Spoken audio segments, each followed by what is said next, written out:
My name is Alex Freeman from Markham Fire and Emergency Services. Today we're going to talk about two-unit residential occupancies. While a source of affordable housing or supplemental income, they also present fire hazards in the home for those who occupy it. Today we're going to look at some of the key fire safety objectives to help provide you and your family with the minimum level of life safety that they deserve. First, accessory apartments must be registered with the City of Markham. Applicants must first gain approval from the zoning department and then will be subject to an inspection by Markham Fire and Emergency Services to ensure that the units the house contains are fire safe. Once this process is complete, the address will be added to the City of Markham's accessory apartment registry list. An owner of a property should be able to provide written documentation stating that the accessory apartment has gained approval from Markham Fire and Emergency Services. Under the Ontario Fire Code, a home containing a basement apartment is typically termed as a two-unit residential occupancy. A two-unit residential occupancy is a detached house, semi-detached house, or row housing containing two existing dwelling units where the building is 3 stories or less in building height, 600 meters squared or less in area, and one dwelling unit is above another or shares an interior means of escape.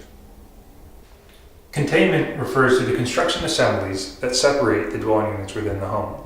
A fire separation is a construction assembly that is rated to protect against the spread of fire via a continuous barrier. It is important that you look around you to see what construction assemblies are in place. The bare minimum is a 30-minute rating. Sometimes a 15-minute rating is acceptable provided you have interconnected smoke alarms. Openings and fire separations must be protected by a closer having a minimum 20-minute fire protection rating. This closure can be in reference to both the door itself as well as its frame. Existing doors, such as solid wood or metal, can be accepted provided they are approved by the local fire service. All closures must be equipped with a self-closing device, bringing it back to its closed position. Typical examples of a fire separation having a 30-minute rating would be drywall or gypsum board or lath and plaster assemblies can also be accepted. Unfinished ceiling or suspended T-bar type ceilings typically provide no value. Having a quick and safe means of escape is critical to ensuring that you can escape a fire unharmed.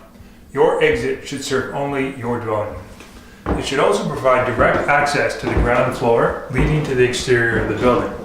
Your exit can be shared, provided that it is fire separated from the remainder of the building, protected by a 30-minute rating. It also needs to have fire-safe interior finishing. If you're required to exit through a dwelling unit other than your own, please contact the fire department to ensure that it is fire-safe. Smoke alarms are required to be installed on every floor level at or near the ceiling level of each dwelling unit. It is the owner's responsibility to both provide and maintain smoke alarms throughout the home. Intentionally disabling a smoke alarm is also a violation of the Ontario Fire Code. If you have not been provided with a working smoke alarm, please obtain one immediately or contact the fire department. Smoke alarms will provide you and your family with the early detection required in order to ensure that you escape a fire unharmed. In rooms containing fuel-fired appliances, such as a furnace, it may be more practical to install sprinkler protection instead of the required separation at the ceiling level. These sprinklers are connected to domestic water supply and must be kept unobstructed at all times in order to suppress a fire. All sprinkler protection installed must be done so in conformance with national fire protection standards. When it comes to electrical inspections and hazards, the fire service relies on the experts, the Electrical Safety Authority, otherwise known as the ESA. They will come to your house and inspect for any hazards in your home. If any are found, they must be repaired immediately. Once this is done, the owner can obtain a compliance document from the ESA stating that there are no electrical hazards on site. A carbon monoxide detector is required on every floor level of a unit that contains a bedroom. Similar to the smoke alarm, it's required to be both provided and maintained by the owner of a property. Special care must be made to ensure that it is not disabled. The building department should be contacted to determine if a building permit is required for any renovations to an existing dwelling unit. If you have any questions as to whether or not an accessory apartment has successfully been registered, please contact the fire service.